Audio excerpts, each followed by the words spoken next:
believe it or not, I saw a full bear right there, and it was very cool.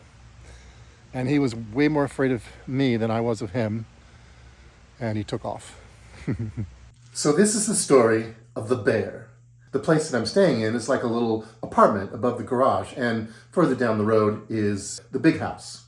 But I'm staying in the apartment. But if you look right out the door from where I'm staying, there is a path that goes down to a beautiful creek. And we'll take a look at that creek later in this episode. It's gorgeous. So I had just gotten here, and I was bringing some groceries inside. And I don't, by the way, have the Invisodrone, the invisible camera that follows me around. I don't have it on 100% of the time because, well, I might be naked or picking my nose, or I might just need a moment of privacy. So I didn't have it on at the time. It's odd, actually, when you think about it, that I'd be embarrassed, because as a worm, I'm always naked. Me, the worm, is the part that controls my brain, and the human part was dead, or shall we say dormant, and then activated by my parasitic worm self. But when the merging happened of these two things, I took on certain human characteristics, and one of them was perhaps being embarrassed sometimes about being naked, or picking my nose, or whatever it may be. But the larger point is, I don't always keep the Invisodrone on 100% of the time. So I was coming towards the back door, which is the front door, and like I said, I'd just gotten here. I was about to go get some more stuff out of the car, and lo and behold, right there, I would say about where that stick is, I don't know if you can see it, it's a stick about right there, there was a black bear, maybe 20 feet away, 25 at most. And I switched the Invisodrone on immediately with the brain feed, and unfortunately it didn't immediately come on, and I had the bright idea of thinking that it would be on and that I could go just outside here, open the door, and maybe see him a little more clearly, him or her, and also be near the door, so where if he decided to come toward me, I could go back inside very quickly. But wouldn't you know it, as soon as he saw me, he was like, oh, I didn't know you were here. I thought I was alone. And he took off into those woods there. Maybe he went down around here or so. And it was like only a few seconds I got of him with the Invisodrone. It was his feet basically escaping. And you can kind of hear a crunch or a crack, like maybe he ran into a tree on his way down. And that's all I saw of the bear. So without further ado, here is the exciting Invisodrone footage that I got of the bear.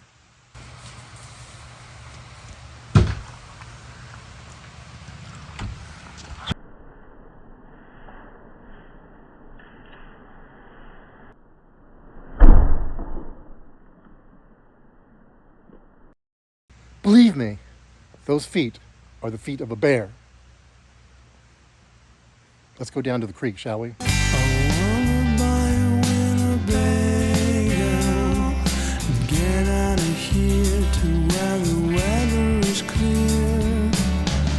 Take some coffee and some bagels.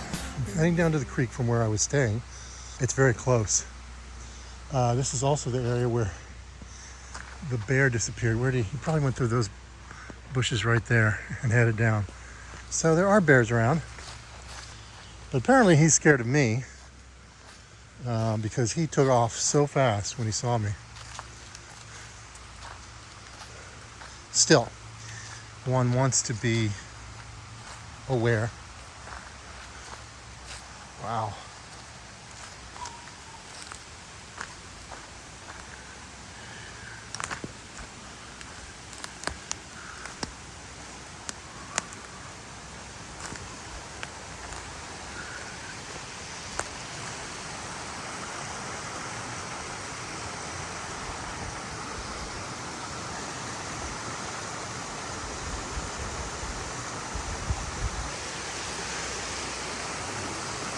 See, right there, where you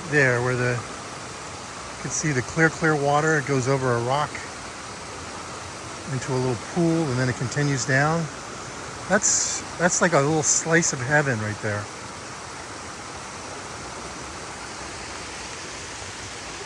in that one little spot right there. That's a slice of heaven.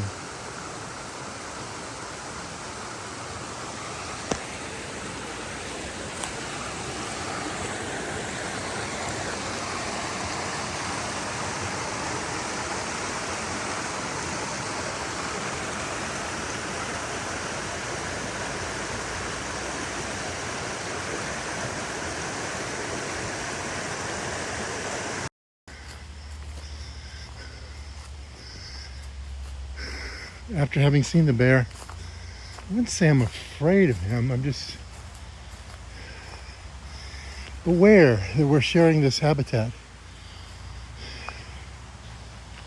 And I'm aware that he didn't realize we were sharing this habitat because he was wandering around and he was like, "Uh-oh, I didn't realize you were here. I'm gone. I'm out of here. I'm not sticking around." So there's actually two ways that you can go down to the little creek here. One that we just took with that little slice of heaven that I mentioned, and then the other is down this road that you can almost drive down, I think. I heard there was possibly a gazebo down here by the water. Let's go check it out, shall we? A little place to sit there and perhaps read a book.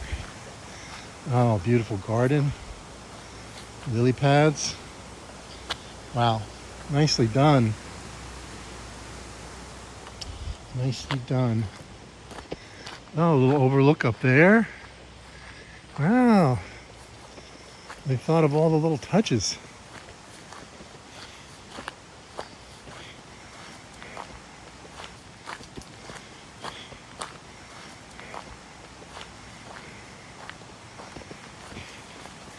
Oh, you could be here in the evening.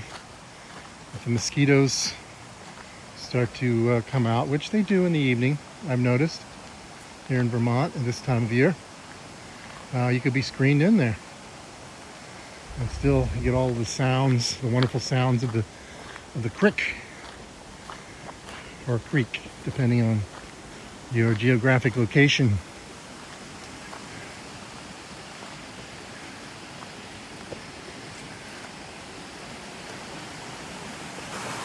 Oh, isn't this a great spot in the creek?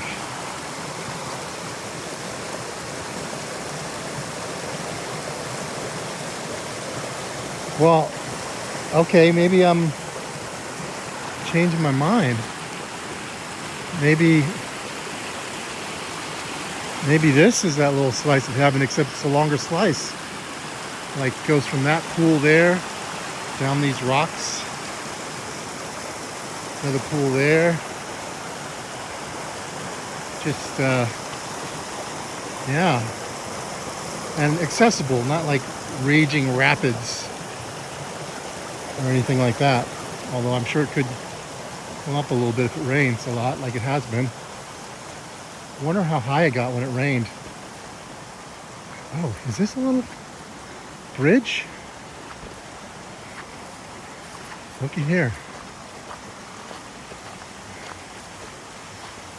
Wow. Wow, this looks pretty supported. Like you could drive a car across this.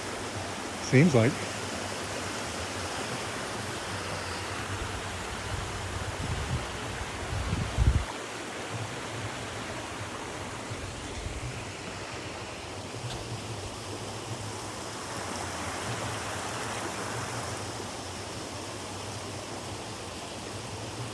It's like some runoff coming from up there.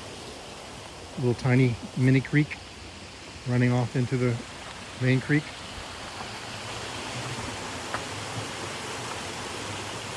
This seems very solid, what I'm standing on.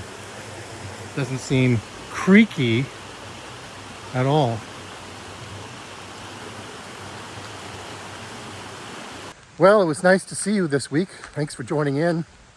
Come to Vermont. It's beautiful. I'll see you next week. By the way, very quickly, if you like the show, consider Buy Me a Coffee to help support the show. Buy Me a Coffee is a great way for creators and artists to accept one-time support or membership ongoing from their fans for the price of a coffee. Go to buymeacoffee.com/BrainFire to help the show. Thank you.